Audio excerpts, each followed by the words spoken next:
July 4, 1842, Charleston took a breath that smelled of powder and brine, dusk pressing low along East Bay, while the tide shouldered pilings with a patient, salt-dark hush.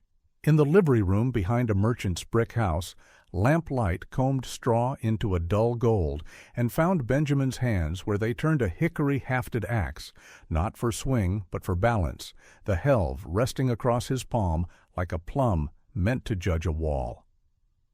Outside, courthouse bells leaned their bronze weight over Meeting Street in regular phrases.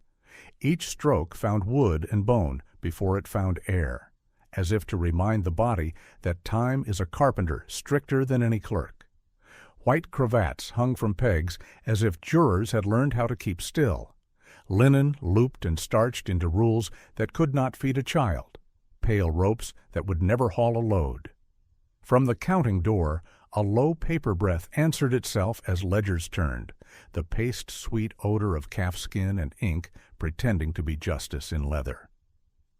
In the alley, the rear latch tried its pride, one sharp brag of iron against keeper, while a hinge, long indulged, cleared a nagging throat as if authority were a sound it could make all by itself.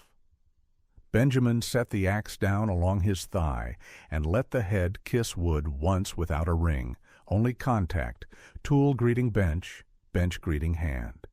He tested the edge not on air, but on light, angling the blade until the lamplight slid and then refused, reading smoothness the way a wagoner reads a rut by touch rather than by eye. The haft, rubbed by years of chores, remembered sweat and winter, and in its grain he felt patience rather than appetite, the slow truth a stick learns by living near weather. He tipped the heel of the axe gently into the dirt and watched the straw settle, then lifted the head and found the balance point again, teaching his fingers to learn without hurry. Bells counted above the house fronts, competing with a distant scatter of rockets. The cheap sparks fluttered and died. The iron sentences went on, laying down their measure, unadorned and exact. On a nail above the bench, a strip of white muslin waited to be cut into banding for shirts. Benjamin eyed its clean run and saw not purity, but service. Cloth asked to cover, not to crown.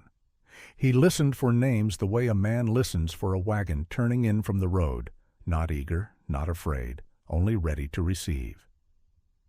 Dinah's came first and did not leave. Behind it stood others that labor keeps, old Bram who taught a boy to read a wheel by wobble, the girl whose wrists were too narrow for pails but carried them anyway, the child who knew which door would scold and so found another path. He did not speak them. He let them take their places as a congregation does when the bell invites without insisting, each syllable a sober ember set in order. He drew the axe closer and spoke low to the wood so the room would not be asked to answer. What was done in ribbon and script would be met by steadiness, not by spectacle. A line would be kept where a line had been broken. Heat would be used to humble, not to boast.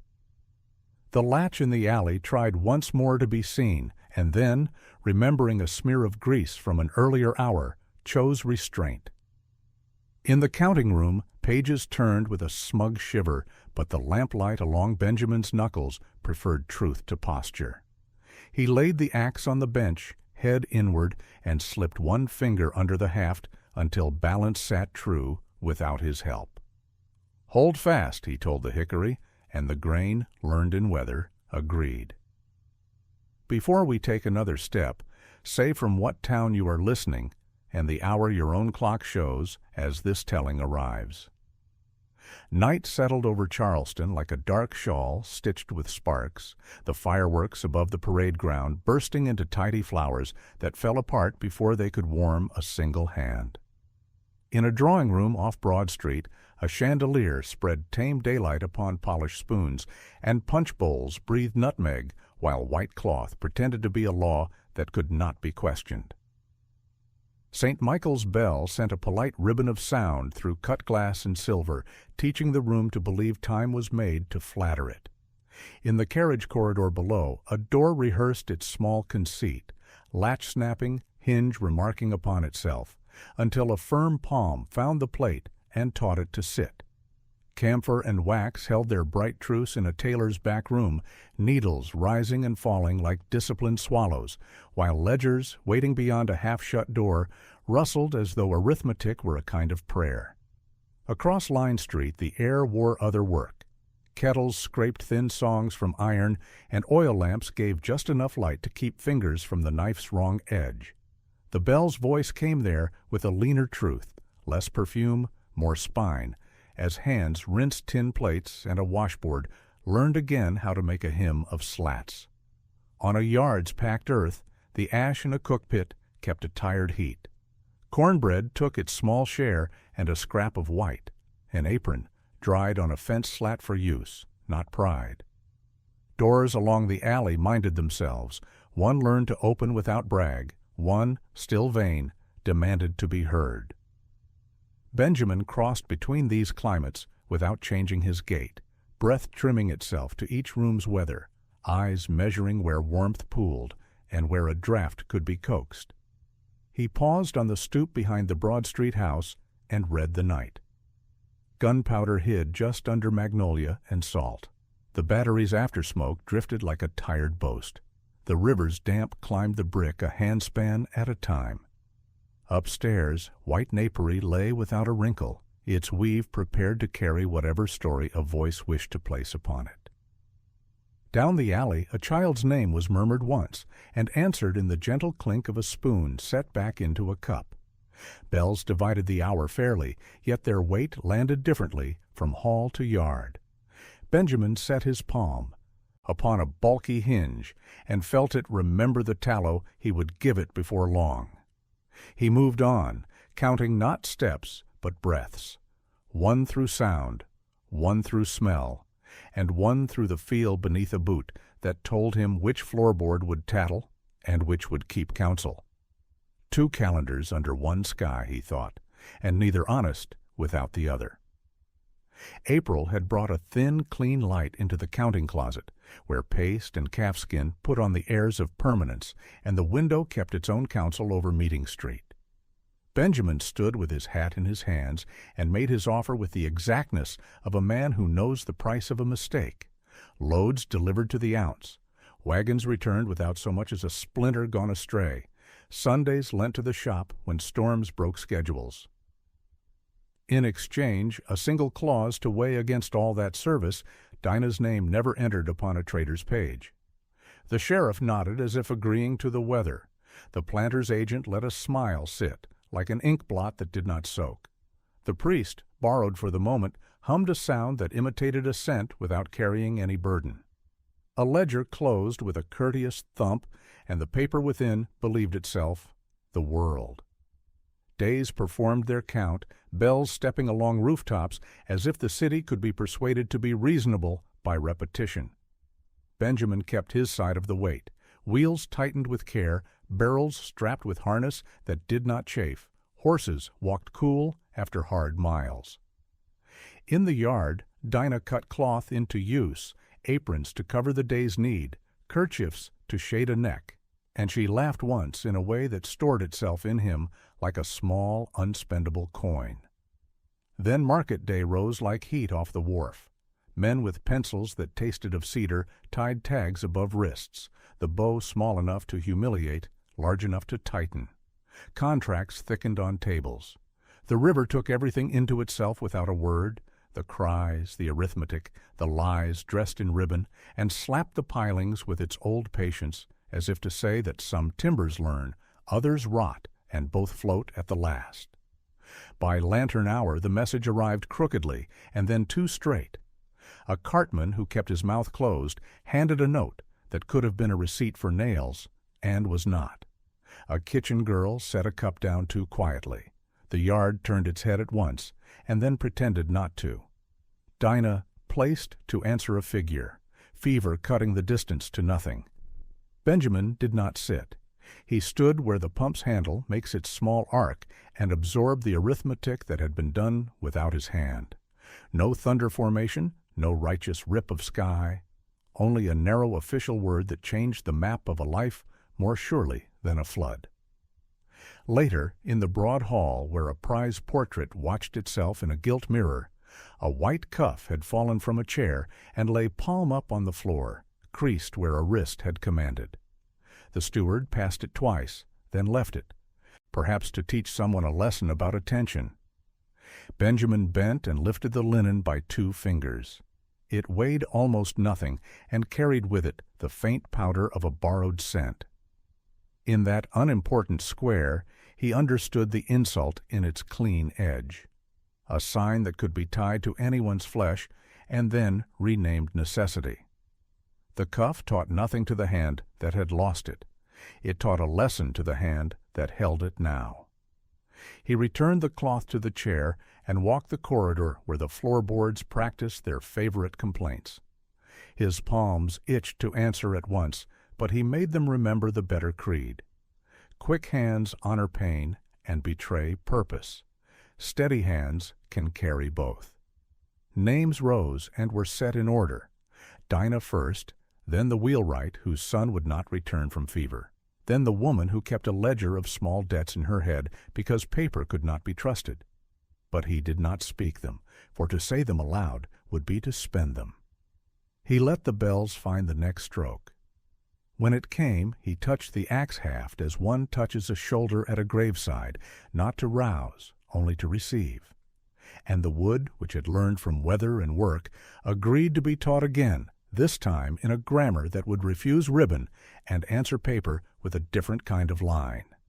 He went then to the pantry hinge that had been gargling its pride, lifted the latch without praise, and promised both iron and oak that they would learn courtesy before this story left the road. Night laid a cool palm on the stable lean-to, and the lamp on its hook pressed a small circle of honeyed light onto rough boards and swept straw. Benjamin set the axe across his knees, head inward, the hickory haft warming to his leg as if to remember the length of him. He turned the tool not to admire it, but to ask what truth lived in its balance. The edge took lamplight and then refused it, a quiet test that told him enough. The cheek was clean of nicks, the pole held the day's scuffs like a memory that would not speak unless called. Gunpowder ghosted the air from the parade ground. Mare sweat, tallow, and old hay braided into a weather he understood. He took the haft near the shoulder and lifted until gravity forgot which master to serve. The axe hovered, then found its own center upon a single finger bone, steady as a level laid against a plumb wall. "You are not a shout," he said without sound, letting breath be the message. "You are a straight line." The blade's width became a rule, not a threat. Laying it down, he reached for the wedge carved from a broken stave, its face dressed smooth with knife and patience, edges blunt as a palm. It would, when needed, hold wood to sense without tearing it from itself. A strip of rag, sheet cast off to duty, he folded narrow, thinning the layers until cloth became whisper. Metal would go quiet against metal when asked to do its work under other men's noses. From the shelf he took a biscuit tin saved, from a planter's hamper, and rubbed a ledger, trimming along its lid's lip until paper lay true in the seam. No tattle of tin and lid would betray a hand. He eased the tin open and laid the rag inside as a bed set for future service. The lamp flame thinned as if to listen. He stood, crossed to the counting-room door that opened into the yard, and knelt to read the threshold with the back of his fingers. Cold gathered in the crack where baseboard met sill, a secrecy of air drawing itself along the floor. He did not smile. He set that fact into the body's cabinet, where names and tools rest without clatter. In the pantry, the hinge rehearsed its grievance, a fine rasp like pride tightening its belt. Benjamin warmed a thumb on the lamp glass and stroked tallow into the knuckle where iron turns on its pin, then lifted and settled the door as one teaches a child to bow. The complaint softened into manners, not silence, but respect. He pressed the folded rag between latch-tongue and keeper. The plate accepted the courtesy and lowered its voice. The sheriff's bell cord dropped through the kitchen's throat as a pale rope, and he tugged it once, feeling how its tug found a latch and made it bark by habit. He let it fall and marked the measure in his hand. A show of alarm rehearsed into the bones of the room. Returning to the lean-to, he slid the tin beneath a loosened stair, tested the tread until wood remembered to stay, and set the wedge upright against a post as a sentinel for thought. The axe he lifted one last time, balanced again, then turned the helve until the swell butt pressed into his palm like a hand accepting a truth. Somewhere beyond the yard, a bell counted the quarter hour with an even hand. Closer in, a horse shifted its weight. Leather answered with a creak, then was still. On a breath he placed the axe head in along the bench, easing the haft into a notch worn by years of other work. Not this. The lamp burned a little lower.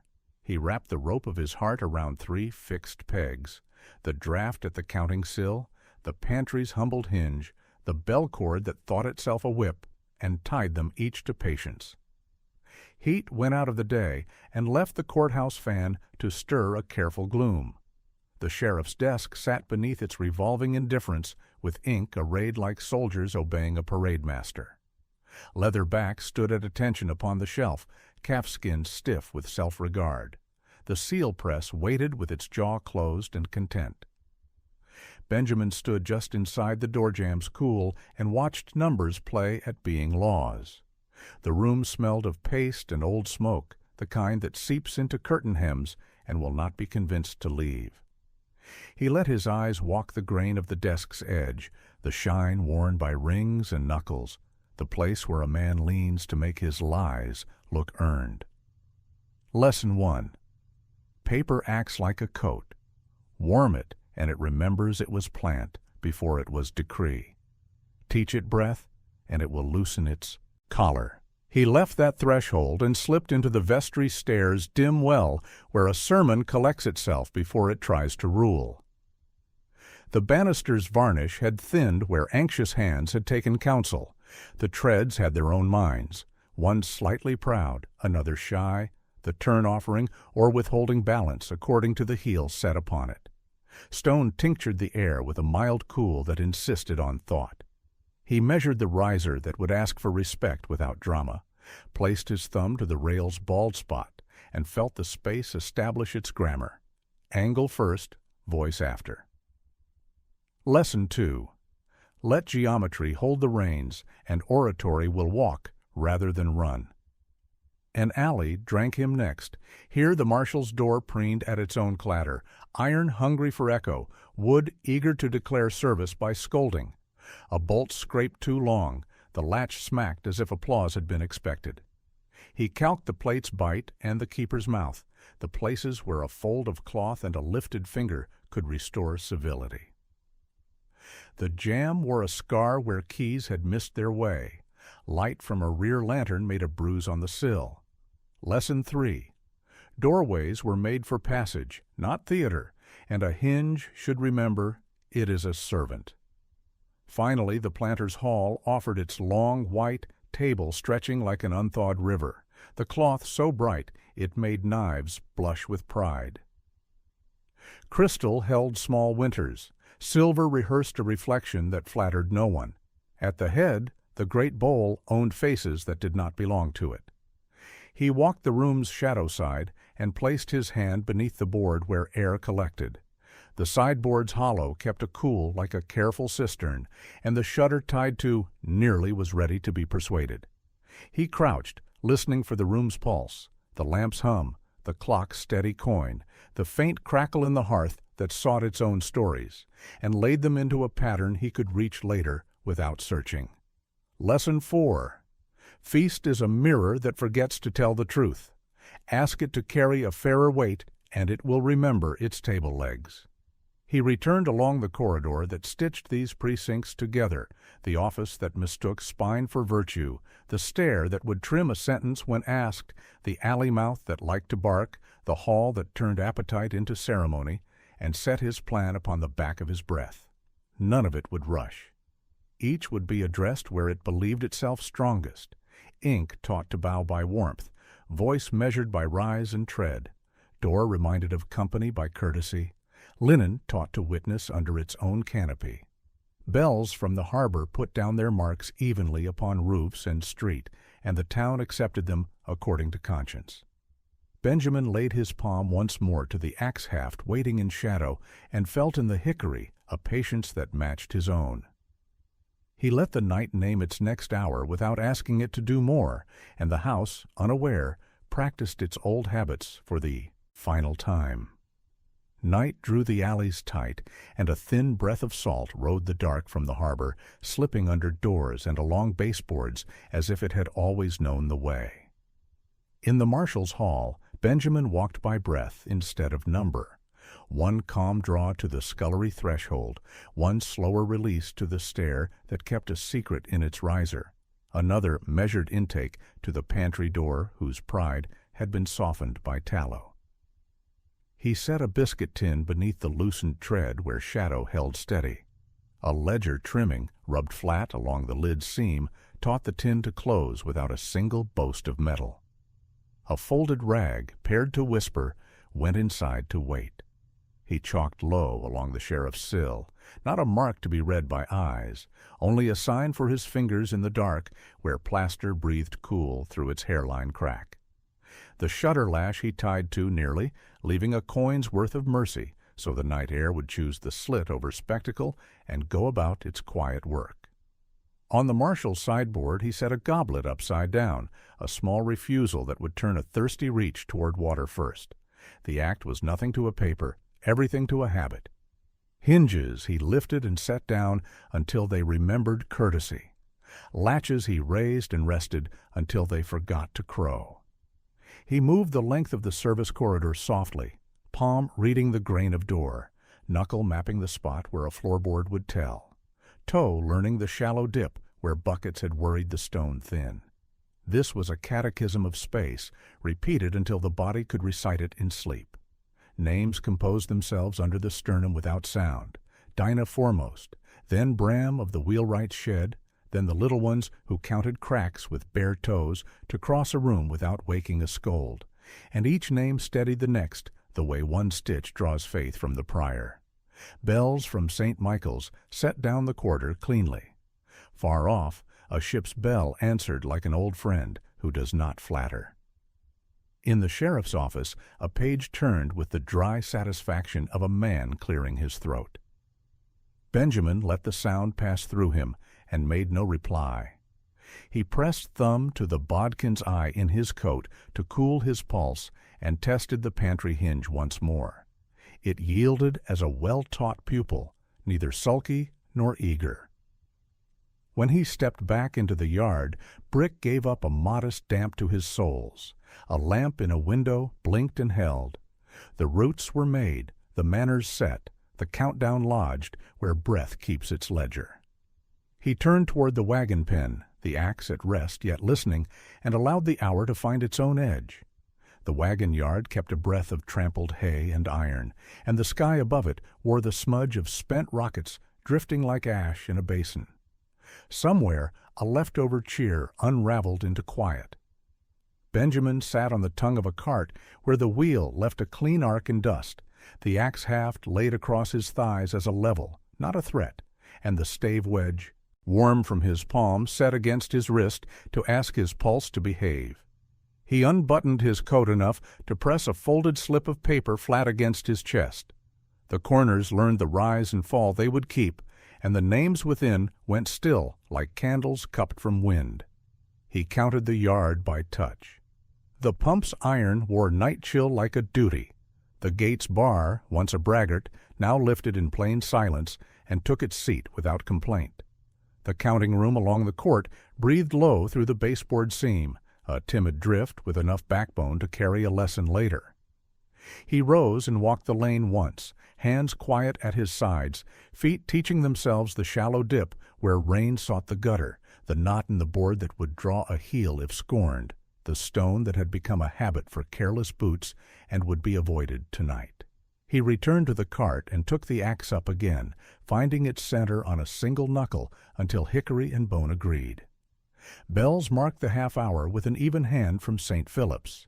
A gun from the battery answered late, and its low sentence walked roofs and settled in the fabric of the town. He let both measures take up residence in his ribs, one to keep the count, one to keep the key. Names moved across him in order, Dinah first, then those who would stand with him only by breath, not by foot. Bram with his palm that smelled of oak, the seamstress on trad, whose fingers could sweeten a hem's edge without anyone noticing, the boy who ran errands and knew which knock meant mercy, each syllable given a place and none allowed to parade. He set the wedge on his knee and drew the rag from his pocket, turning it once, so Cloth remembered the corner it would offer to iron. A white apron on the far fence lifted and settled like a small sail taking wind because it must, not because anyone asked it to be beautiful. He watched it accept usefulness as a badge no ribbon could counterfeit. Doors along the yard remembered their instruction and held their peace. A hinge in the scullery made a low, agreeable sound, as if to say it would mind itself when the hour came. When the cathedral's first stroke toward midnight laid its weight upon the roofs, Benjamin rose and slipped the folded names back beneath his shirt, where skin had already made room for them. The axe he carried head in, haft close, so wood and man moved as one outline along the yard's edge.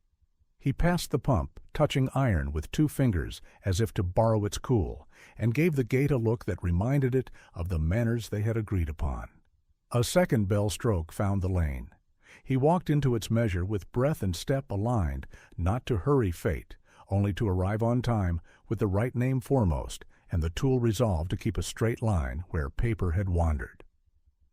11 o'clock laid a calm hand against the courthouse panes, and the clerk's room kept a tame glow the color of weak tea, its lamp trimmed so the chimney did not fuss. Paste sweetened the air with a bookbinder's breath.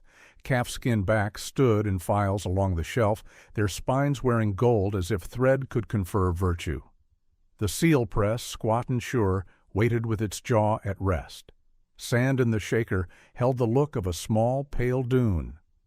Benjamin stepped in from the corridor's hush with a coal scuttle cradled like a bucket of water, not to boast heat, only to shepherd it. The door was left to near, not closed, not open, so the room learned to breathe in measured sips. He set a hollowed shaving in the grate, where dying coals kept a red that did not brag, then cupped his palm and gave a single, narrow breath. From his coat came the biscuit tin, its lid, taught to keep counsel by a ledger scrap pressed true along the seam, rose without complaint and settled without chatter. He took out a thumb of lint thinned to mercy, and with 2 fingers tucked a wick beneath the iron lip where the baseboard's faint river of air liked to run. The glow found the twine as a pilgrim finds a chapel door, without fanfare, with purpose. Warmth began its quiet grammar along the floor's edge, the draft he had prepared, ferrying each small sentence to its next phrase. Paper noticed first.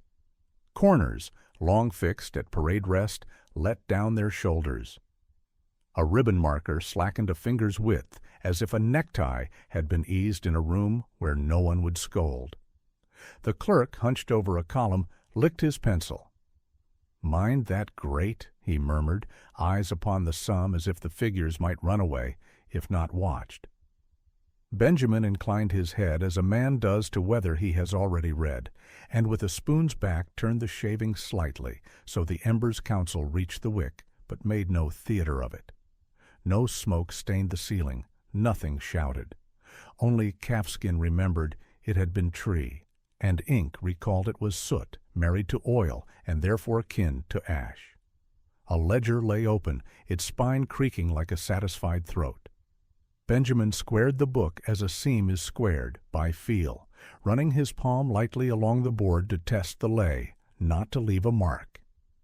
The clerk's pen, quick to judge, scratched a line too eagerly and blotted. Sand fell in obedient drips, but the spot refused to be hurried into decorum.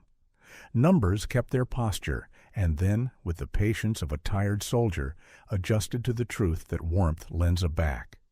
He touched the door again, pinching the gap by a hair, so breath would neither starve nor boast. The room accepted the correction, as if it had whispered the thought first.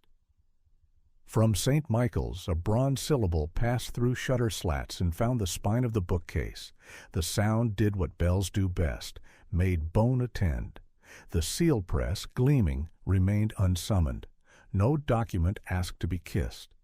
The clerk rubbed at his eyes, mistaking the modest rearrangement of air and conscience for dust. He blew once into the room's corner and frowned when nothing leapt out to flatter his concern. "Hot," he said to no one, and reached to turn the lamp down as if he had trained the evening. Benjamin closed the tin with 2 fingers, the paper seam keeping its vow, and set it back beneath his coat. He waited 1 blink more to hear the page settle and the room keep its gentler breath without supervision. Then he lifted the scuttle, made himself smaller than his work, and stepped backward so the door might keep its dignity. In the corridor, Stone handed his soles a cool that tasted of lime. Hinges, schooled earlier, refused to sermonize his going. Behind him, columns learned civility without losing their ink, and the arithmetic, no longer a drumbeat, kept time with the bell and with the softer count of a man's rib. Paper had not been harmed. It had been reminded. 5 minutes shy of midnight, the pantry corridor wore a sift of flour that turned steps into pale marks and then forgot them. A lantern on a hook burned low and steady, keeping its light close as if to mind its own business. Air along the baseboard moved in a taut line from the shutter, tied to nearly toward the undersill, breath walking the path it had been shown. At the bend, a kitchen girl in a borrowed cap hugged a tray as if it might bolt. Her eyes measured the back kitchen door that had learned to talk too much. Outside on the stoop, a deputy's voice tried sharpness. "Back!" he snapped, keyring making a little brass sermon against his hip. Benjamin came from the scullery turn with his outline, plain as work. He read the latch where it sat, a little vain still but teachable, and slid 2 fingers beneath the tongue, lifting just enough to clear the keeper without giving the corridor gossip. Between thumb and plate he slipped the folded rag, pared to quiet. Iron accepted the courtesy, and calmed. He let the wooden wedge, shaped from the broken stave, lean as a shoulder at the panel's base, weight arguing for civility without saying a word. The hinge, lately persuaded by tallow, offered a respectful turn. No clatter, no show. Only a door remembering it was born to serve passage, not pride.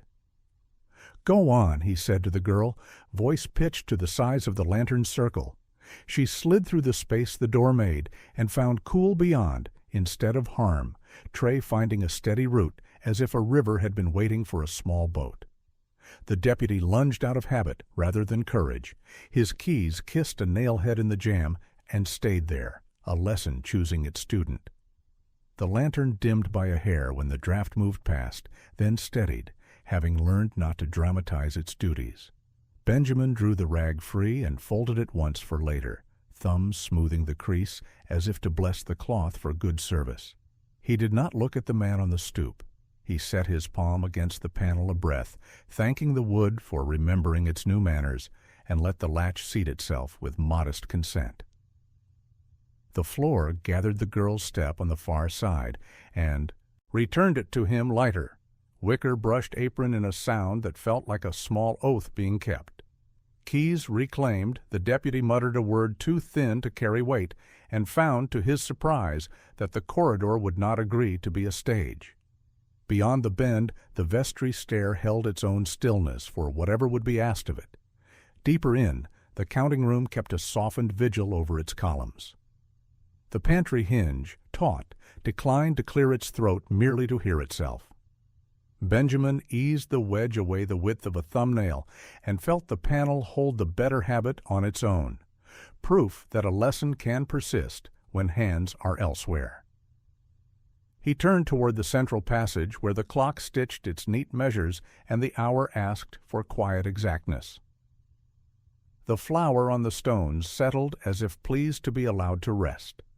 Door, latch, and hinge, objects that had once mistaken noise for power, kept to their proper size, and the corridor, newly fluent in courtesy, made a straight path for the work still to come. Near midnight, the vestry stair held a quiet gloss, whale oil light rubbing a soft shine along the rail until it looked like honey kept in wood. From below drifted roast and a last drift of laughter, thinned now to manners. From above came a calmer breath that traveled the plaster and kept to itself. Where those airs met on the turn, the house made a gentle warning, a seam of balance any heel would do well to honor. The hall clock beyond its glass laid down seconds like slim stitches, the sound running up the banister without asking leave. Benjamin stood one step shy of the bend, shoulder offered to shadow, thumb set to the banister where use had pared varnish down to truth. Tread by tread, he had taught his body the stair's grammar, a riser that welcomed, another that asked, a third that liked to announce visitors, and now, newly tutored, preferred not to. The axe was nowhere on him. Its lesson traveled in muscle and breath. The tool within the hour was the rail itself, the angle, the rise repeating the word steady until even pride might learn to listen. Below, a door obeyed its latch without vanity. Above, a latch answered civility with a quiet click, sure as a nod. The priest approached on a tide of self-possession, chalice cloth folded over one arm, voice polishing phrases before they could be spoken. Gratitude in the proper order, he tried upon the first lift, his tone smooth as wattled cream. Geometry, indifferent to eloquence, replied. The tread with the small difference, the one Benjamin had learned in darkness and air, asked the foot to hear before boasting. A heel trusted too quickly, a knee bent to catch an honest truth, and the free hand went to the rail not for show, but for help.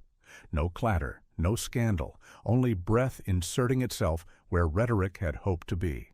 A single bell note from St. Michael's slipped through the fanlight and traveled the molding like a cool finger, arriving where cloth, chalice, and chin had thought themselves immune. The priest finished the syllable he was on, then found the next quieter. As is fitting, he amended, the word shaved down to fit the stair's temper, and set the second foot down with a courtesy he would later call prudence. The chalice tilted a hair and steadied.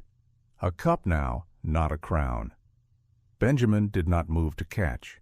He moved to occupy harm's space and let harm find it taken. His thumb pressed once on the banister's thin place, a blessing for wood that had earned it by service rather than show. In that calm, the stair made its argument without ire. Height has no more claim than footing grants. A sentence should not outrun its breath.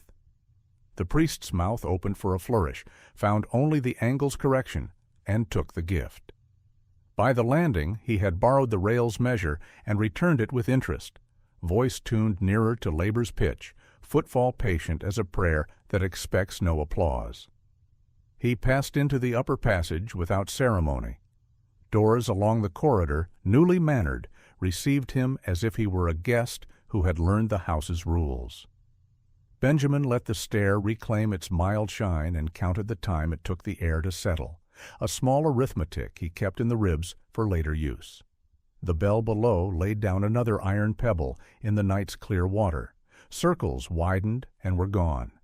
He turned toward the long hall where a white spread waited to be taught how to bear witness under its own light. The planter's hall shone like winter made soft, the chandelier throwing a lace of brightness over everything that loved to be polished. The table ran the length of the room like a calm river under ice. The white laid upon it claimed more innocence than any field had ever been granted. Silver preened, crystal kept a private chill. Knives lay with their faces up, reflecting the chandelier's argument that light equals virtue. The mantel clock, pleased with itself, dispensed seconds as though time were a ribbon cut for guests. From the tide to nearly shudder came the lesson Benjamin had said earlier, a small, obedient current, content to walk the wall without turning heads. He entered by the lee where chairs gathered their legs like cattle in shade. Kneeling at the knee-hole where a host's foot would search, he laid his palm to the underside of the board and felt the cool gathered there, steadier than pride. From his coat, the biscuit tin rose and opened without chatter, the ledger scrap along its seam keeping its vow. He set the thinned lint in place, slid the trimmed wick beneath the lip of wood where no eyes fed, and turned the tin shut so quietly the linen above did not suspect it had been asked to tell the truth. At the shutter he tested the cord, a breath's width of mercy, and left it where wind would prefer obedience to opinion. Guests arranged themselves into little weather systems, voices suspended like fruit in sugared punch. At the far end the master occupied his chair as if furniture conferred innocence. A white napkin made a small flag against his lap, claiming surrender no one had offered. Beyond, the bowl presided with smug generosity, a shallow king collecting faces it did not deserve. Benjamin touched the mantel lamp and trimmed a sliver from the wick, not because flame needed help, but because ceremony watches those who understand purpose and draws attention away from where real work is done. Warmth learned to write without ink. Under the cloth at the host's span, a deeper tone began. No scorch, no smoke, only the weave's own humility awakening to sensation it could not argue with. The draft walked the baseboard as trained, carrying the lesson along the room's spine. The sideboard's hollow offered its cool for balance, and the two courtesies met beneath the white, like a handshake, beneath the table between adversaries who cannot be seen to agree. A guest raised a spoon to make a suitable remark, then forgot the remark and set the spoon down, as if it had grown heavier by a thought. 12 announced itself in bronze, one note at a time. With the first, Crystal's breath fogged and cleared. With the second, the bowl's reflection shivered, as though a face within it had corrected its posture. With the third, Linen's inner country darkened by a shade, a confession only the skin of the table could hear. With the fourth, the master shifted, the napkin losing its flag and becoming cloth again. The remaining strokes walked the length like patient jurors, each one laying a quiet stone where the river would not carry it away. No one named the change, yet talk thinned around its edges. A hand found water before wine without knowing why. A laugh stepped back from its own self-regard. The mistress reached for the bell-pull stitched along the wallpaper and discovered it could summon only the sound of silk on silk. She smiled and chose to pretend she had meant to do nothing at all. The overseer near the door tugged at his cuff, puzzled to find his wrist damp, where pride had thought itself immune to temperature. Benjamin tested the underside with 2 fingers. Heat persisted in its discipline, held to task by lint and draft rather than by appetite. Nothing wished to rise, only to write. He moved an inverted goblet a small hand's breadth to where thirst would meet it first, and the glass answered with a clean, serviceable ring. Then he straightened, set the tin away, and walked out by the chairs with the unremarkable tread of a man who belongs among honest tools. Hinges kept their new humbleness. The hall received him. Behind him, under the talk and china, the white recorded what words could not be made to say, that a table can be asked to carry consequence along with courses, that a bowl can be taught to reflect a truer face, that linen, so eager to perform innocence, can learn to witness. Midnight finished speaking, and the room, which had believed itself the whole. Court discovered that judgment can arrive with no flourish at all, take the head seat, and require no audience to be complete. Pre-dawn thinned the dark overbroad until the bricks showed a quiet red, and the air held that early hour's clean edge, cool enough to steady the skin. In the wagon yard the pump stood with its iron throat calm. Benjamin set the biscuit tin upon the curb and lowered the bucket, rope whispering against the post as if remembering 100 other mornings. When he tipped the dipper, water slid in a smooth sheet over brass and rag, not to flaunt, only to finish. The soft hiss that rose was the sound of a task concluding in right measure. Metal forgot warmth beneath his palm and returned to its honest cool.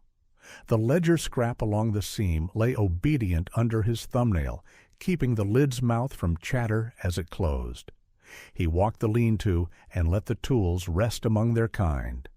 The axe went head inward on the rack, not as threat, but as ballast, a weight to true a board or teach a door its posture.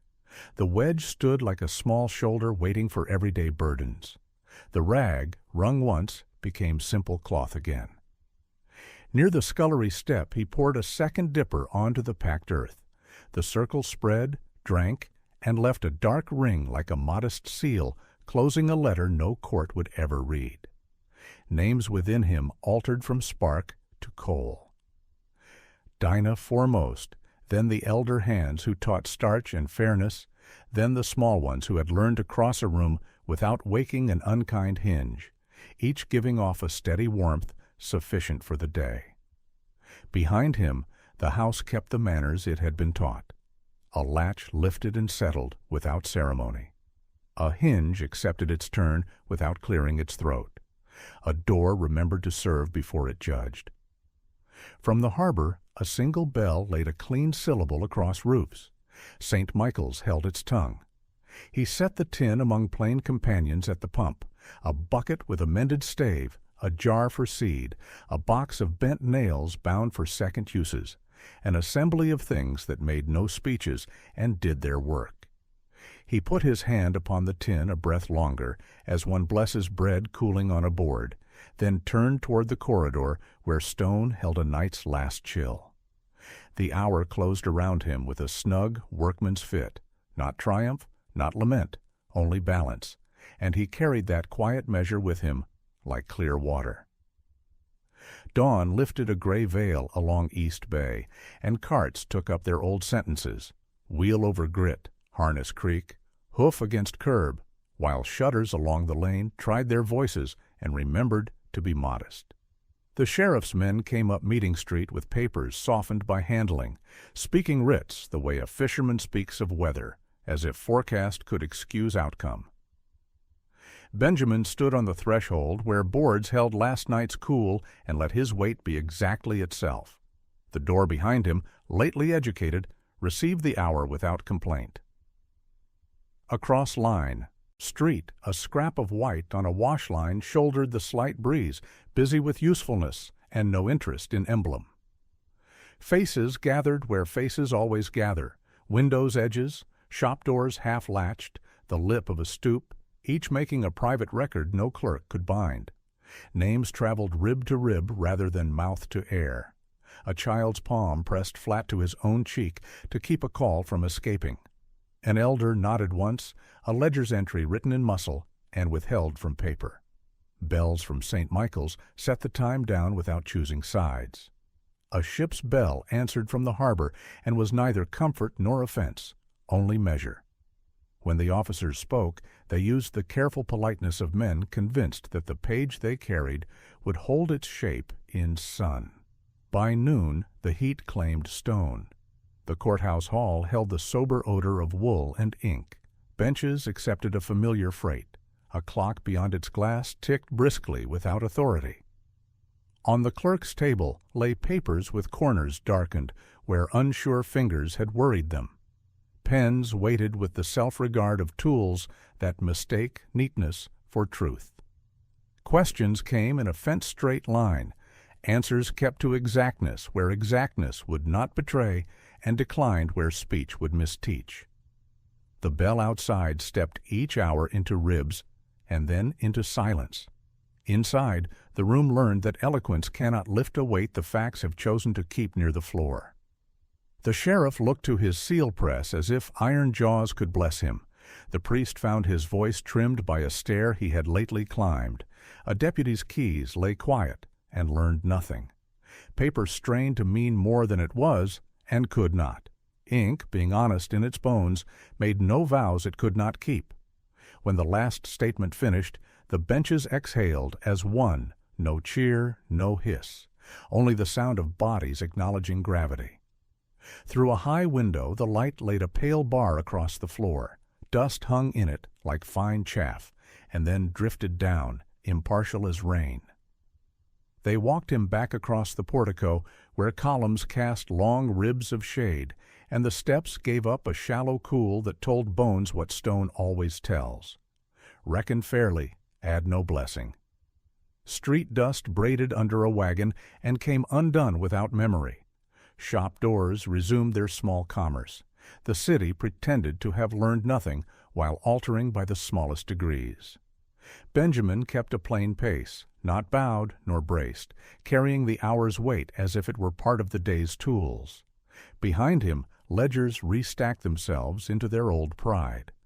Ahead, a single bell note went looking for a place to rest, and found the quiet room where memory keeps what it can use. Late light eased itself through the cell's narrow slit, and laid a pale band across the lime wash, thin as a ribbon unknotted and set aside. Stone kept its own weather, cool that neither forgave nor accused, and the bench under Benjamin's weight offered the steadiness of wood that has learned backs for years without choosing favorites. Along the passage, a key turned only so far as duty asked, then stood down. Leather paused at a seam. A latch consented without clearing its throat. The day's noise outside, wheel rasp, hawker's pitch, bell's tidy syllable, arrived as if washed and hung up to dry.